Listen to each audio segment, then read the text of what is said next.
तो अमेरिका ने ईरान को 10 दिन का अल्टीमेटम दिया है। नमस्कार, मैं हूं नीलू। लेकिन इसी बीच बातचीत को लेकर अब एक आशा ईरान के विदेश मंत्री ने जताई है, वो भी हम आपको बताएंगे। आज बातचीत इसी पर होगी कि वो आशा क्या है, क्या किसी तरह की कोई डील हो जाएगी और क्या युद्ध की जो स्थिति बनी है वो खत्म हो जाएगी।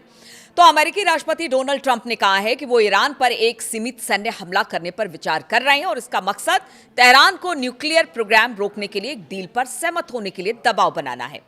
एक पत्रकार के सवाल के जवाब में ट्रंप ने ये बातें कही। जब ट्रंप से पूछा गया कि क्या अमेरिका बातचीत के दौरान लिमिटेड मिलिट्री एक्शन ले सकता है, क्योंकि ये बात लगातार उठ रही थी जब विद्रोही ईरान की सड़कों पर नारे लगाते हुए घूम रहे थे, उस वक्त भी कहा यह गया था कि अगर ईरानी सरकार ने इन विद्रोहियों पर जुल्म किया, अत्याचार किया, तो फिर एक कार्रवाई की जाएगी वहां की सरकार पर और वहां से जो अली खामनेई की सरकार है, सत्ता है, उनको अपदस्थ कर दिया जाएगा। और अमेरिका की मंशा भी कुछ इसी तरह की थी। इसलिए अब यह कहा जा रहा है कि ईरान में कोई बड़ा मिलिट्री एक्शन की जगह हो सकता है कि एक लिमिटेड मिलिट्री एक्शन हो। और इसी को लेकर जो डोनाल्ड ट्रंप थे उन्होंने अपनी बात कही है। उन्होंने कहा कि मुझे लगता है कि मैं इस बारे में विचार कर रहा हूं, यानी कि कोई बड़ा युद्ध ना हो, कोई बड़ी टकराहट ना हो, सिर्फ वहां पर जो रिजीम है उसको चेंज कर दिया जाए। क्योंकि देखिए, व्हाइट हाउस में जो प्लान तैयार हुआ है, जिसका जिक्र पहले भी मैंने किया था,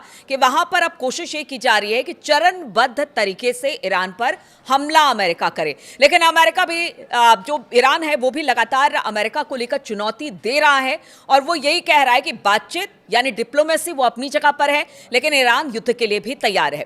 और इसी बीच ईरान के विदेश मंत्री अब्बास अरागची ने उम्मीद जताई कि अगले कुछ दिनों में अमेरिका के साथ एक प्रस्तावित डील तैयार हो जाएगा। देखिए, दूसरे दौर की जो जिनेवा में बातचीत हुई उसके बाद से अब्बास अरागची का एक एक्स पर पोस्ट आया है।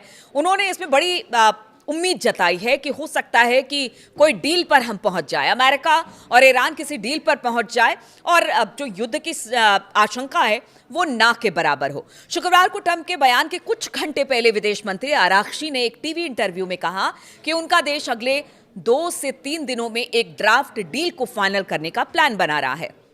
अब देखिए, 10 दिन का अल्टीमेटम ट्रंप की तरफ से। उन्होंने कहा कि और समय नहीं दिया जाएगा ईरान को। अगर बात सुनते हैं तो ठीक है, वरना हमला किया जाएगा। यानी एक तरह से प्रेशर टैक्टिक्स के तौर पे से देखा जा रहा है।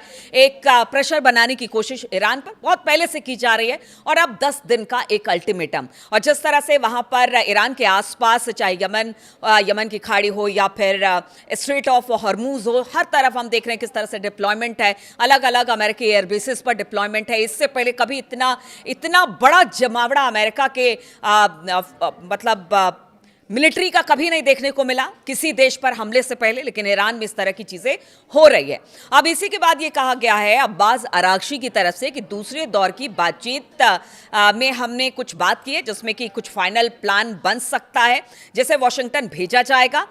अब्बास अरागची ने कहा कि जो समाचार एजेंसी एपी है उसके रिपोर्ट के अनुसार अरागची ने कहा कि मुझे नहीं लगता कि इसमें ज्यादा समय लगेगा। यानी जो 10 दिन का अल्टीमेटम है ट्रंप की तरफ से, उससे पहले ही शायद सब कुछ हो जाए और 1 हफ्ते या उससे ज्यादा समय में हम जो एक टेक्स्ट है, असली गंभीर बातचीत शुरू कर सकते हैं। यानी एक खाका तैयार कर लिया जाएगा और फिर आगे बातचीत उस पर होगी। यानी कि युद्ध ईरान भी नहीं चाहता। यूएन को भी चिट्ठी लिखी थी, उसमें भी वही उन्होंने कहा था कि देखिए, युद्ध हम नहीं करेंगे, लेकिन हमला होगा तो फिर हमला हमारी तरफ से भी होगा। और यही बात अब्बास अरागची ने भी कहा है कि हम बातचीत कर रहे हैं, किसी नतीजे पर पहुंच जाएंगे। एक ड्राफ्ट तैयार कर लिया गया और फिर आगे उस पर गंभीर बातचीत होगी और उसको बहुत जल्द हम 1 हफ्ते के अंदर अंदर शुरू कर सकते हैं।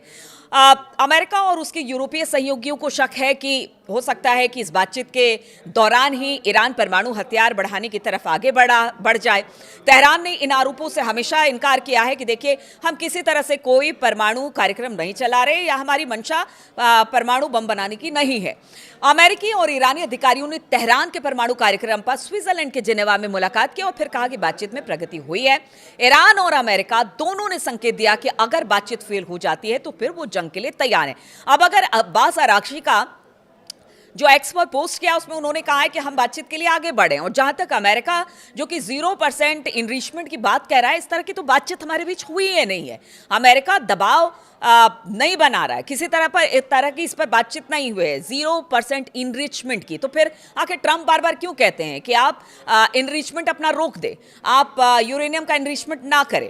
तो इस तरह की बात क्यों आती है? लेकिन अब्बास अरागची कहते हैं कि देखिए, ट्रंप के जो उनका एक पूरा का पूरा ग्रुप है, उसके अंदर ही कुछ ऐसे लोग हैं जो कि ये चाहते हैं कि युद्ध हो, चाहे उस युद्ध का आधार कुछ भी हो। तो वो अब्बास अरागची ये भी कह रहे हैं, लेकिन उन्होंने यही कहा है कि डिप्लोमेसी से इस समस्या का हल निकल जाएगा। लेकिन वो ये भी कहते हैं कि अगर जंग हुई तो जंग के लिए भी हम तैयार हैं। अरागची ने शुक्रवार को कहा कि हम डिप्लोमेसी के लिए तैयार हैं और हम निगोसिएशन के लिए उतने ही तैयार हैं जितना हम जंग के लिए तैयार हैं। इस बीच अमेरिकी सेना मिडिल ईस्ट में ईरान के आसपास अपनी मौजूदगी लगातार बढ़ा रही है। अमेरिका ने दुनिया के सबसे बड़े warship USS Gerald R Ford को इस इलाके की तरफ रवाना कर दिया और बहुत जल्दी कहा जा रहा है 2-3 दिन में वो ईरान के आसपास पहुंच जाए।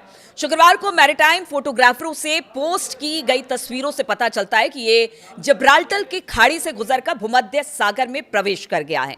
वहीं सैटेलाइट तस्वीरें बताती हैं कि ईरान ने भी अपनी तैयारी मजबूत की है। उसके साथ ही देश के सुप्रीम लीडर अयतुल्ला अली खामनेई ने सोशल मीडिया पोस्ट में अमेरिका को भी धमकी दी है। तो देखिए, धमकी भी हो रहा है, बातचीत भी हो रहा है। अरागची ये कहते हैं कि 0% इनरिचमेंट की बात तो अमेरिका से हुई ही नहीं है। हम एक ड्राफ्ट तैयार कर रहे हैं और हमें लगता है कि आगे बातचीत हो सकती है। लेकिन अरागची अपनी जगह सही है, डिप्लोमेसी अपनी जगह हो रही है, लेकिन टेंशन अब भी बरकरार है। और इसी बीच हम आपको बता दें कि जिस तरह से टैरिफ को लेकर अमेरिका के सुप्रीम कोर्ट ने फैसला सुनाया है, उससे क्या थोड़े दिन अभी सदमे में रहेंगे? क्योंकि देखिए, इससे जोड़ना भी जरूरी है, क्योंकि ईरान के साथ जो देश इस वक्त किसी तरह का व्यापार कर रहा है, उसको धमकी लगातार अमेरिका दे रहा है कि देखिए, आप अगर उसके साथ किसी तरह का व्यापार करते हैं तो आप पर अतिरिक्त टैरिफ लगा दिया जाएगा। तो आप इस टैरिफ के बाद भी क्या सदमे में थोड़े दिन जो डोनाल्ड ट्रंप है वो रहने वाले हैं? इसका असर भी इस युद्ध पर पड़ेगा। इस पर हमारी नजर बनी रहेगी। आप बने रहिए हमारे साथ।